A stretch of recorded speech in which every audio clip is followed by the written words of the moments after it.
All right, we are here with? My name is Amanda Parisi. I'm the front office manager at the Hyatt Regency, Santa Clara. Excellent. Welcome, Amanda. Take us back to through your Hyatt experience. Where did you get your start?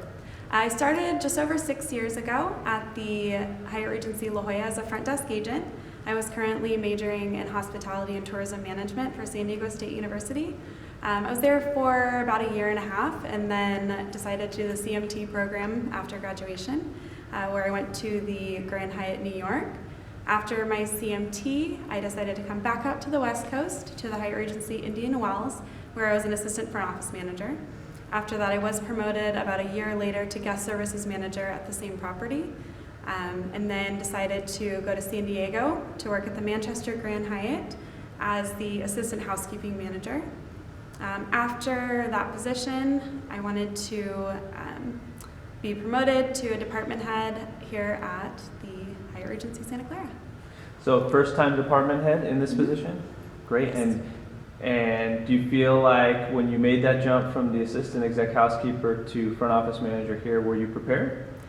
Absolutely. It's something that I have been waiting for a long time. So I was so excited. I studied and studied and studied for months just to have the opportunity to do that. So I did feel like I was ready for it. It was a lot of new information, so I knew that that's what it was going to be, and it was going to take a lot of work, but I did feel ready for it. Out of all of that experience that you had before, which was like the great, perfect, typical rooms progression, was there something you wish you had focused on before? Was there something that you think you would have changed about the path? No, I think that I wasn't originally planning on doing guest services. That was kind of a curveball. I'm really, really glad that I did take that position. I'm glad that I just followed my instinct and went in a little bit different direction than I was planning. That's one of the things that I know a lot of people have a hard time with because, this opportunity comes, but it wasn't necessarily what you were thinking is what you wanted to do. And the first 2 weeks as guest services manager, I was terrified. And I was like, maybe I didn't make the right decision. But at the end of the whole experience, it was just, I learned so much, and I feel like a stronger manager for it. So. What was terrifying about it? Was it that you felt like you were not prepared for it? I think it was more, I wasn't emotionally, mentally prepared for it because it happened very, very quickly within 10 days or so. So it was all very new. I wasn't sure what that path even looked like with guest services in it. But after my confidence grew and I really embraced the position, it turned out to be a great learning experience. Where do you think the confidence came from? Just really getting to know the team and learning how to lead a department versus being an assistant manager. It's a very different role. But once you really embrace the position and the team and you get to know them on a personal level and you see how well everyone works together and you learn how to motivate people in that way, it makes it feel like a whole different experience. Oh my goodness, you just gave me like 6 new questions. This is very, very interesting, and I appreciate this little path that you're taking us on. You talked about finding motivation for your team. You talked about the difference between being an assistant and being a department head and running the show. Tell me about that. What if somebody got thrown into a similar position where, oh my goodness, all of a sudden I'm in charge of a department I never thought I'd be in charge of, I'm never prepared for it. What should they focus on right off the bat? On creating a vision for your team, showing them what success looks like, just creating that cohesive vision that they can buy into. That's something that matters, something that they can care about. As an assistant, you get very, very good at assisting your department head in making their vision come true and understanding their vision. But once you're in that position, having your own vision and really communicating that with the team and showing them why it's important and really connecting with them on a personal level so that they have the same feelings that you do about it without having to really tell them what they're supposed to do. They just know. That seems like it might be a scary and daunting task to be the one responsible for that vision. Do you feel that way, or do you take pride in that role? I love it. That's my favorite part. is that you don't have to convince yourself of someone else's vision. It is yours. And most people, I think, have it. It's just conveying it can be something that you have to learn. So with that comes a lot of pride in your position, and once you see people responding to that, it's just so exciting. Let's talk about that.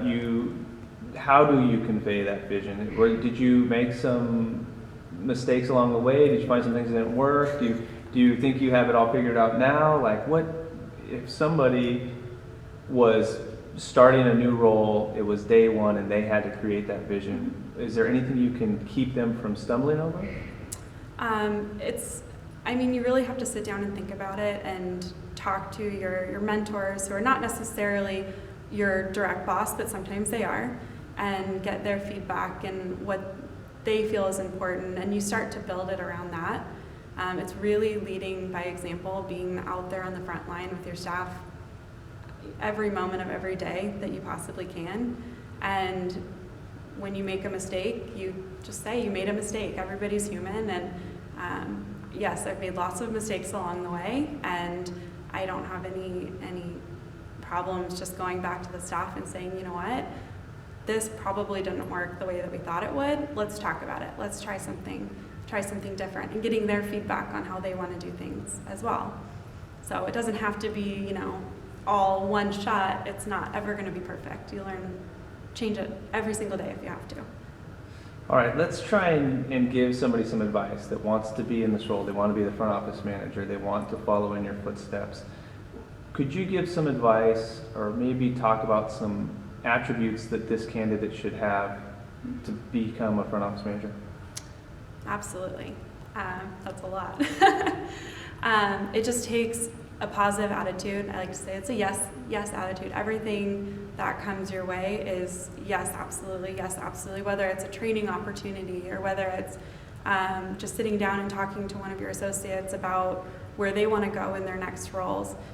But it's that positive outlook at every single turn. When we have a hard group coming in and we know it's going to be a tough couple days, it's bringing the team around, saying, how are we going to make this fun? How are we going to make this exciting, and not feel like such a burden, such a horrible thing that we're dreading. And every single opportunity you take to just make it positive and give your team confidence in what they're doing, and make them feel like what they're doing is important and right, and you're there for them every step of the way. How do you do that? How do you motivate and energize that team? Because it's such a difficult job at the desk, and it's always changing. It's never the same from day to day. How do you make them feel like today's different than yesterday? That's a really good question, and it's hard. It changes from day to day, but every single time they walk in the door at the beginning of their shift, it's just like when a guest comes and you greet them. Everything's about them, and it should be an exciting day. You talk about who we have coming in and what are our goals for the day, and the goals for the day should be different than yesterday. It doesn't have to be a completely off the wall thing, but that's why we talk about, okay, Kate, welcome for your shift. Like, okay, how many Gold Passport members are we going to enroll today? What are our scores going to look like for today? And just get them excited about it. And just talking to them about their families and about their, I know you had dinner with your husband last night. How did that go? And just knowing that you can connect with them on a personal level and you care about them as well. Tell me what the future holds for you. What are your future plans? I eventually am going to be a general manager, but along the way I would imagine that I would be a director of rooms, assistant director of rooms, depending on the property, but that is what I would like to do. Excellent. Yeah. And what are you most proud of in your Hyatt experience? As you know, I've been to quite a few properties, so I love that. I love being able to make connections with so many different people in so many different places, and building that portfolio where we can lean on associates, not just from this hotel, but I still call people from the Grand Hyatt New York when I have questions, or when you want to collaborate on ideas, and bringing all of us together as one big team, not necessarily just at our property or just Hyatt Regency or just this region, but being able to reach out to so many different people. to use as a resource and keep those connections alive throughout our Hyatt careers. I think it's one of the most fun parts about working for a company like this. It seems like, you know, you get to meet so many different people and learn from them and grow, and it's been really helpful and really fun. Excellent. One last thing for you. You talk about you know, reaching out to mentors and calling other properties for using them as a resource. Have you become that mentor?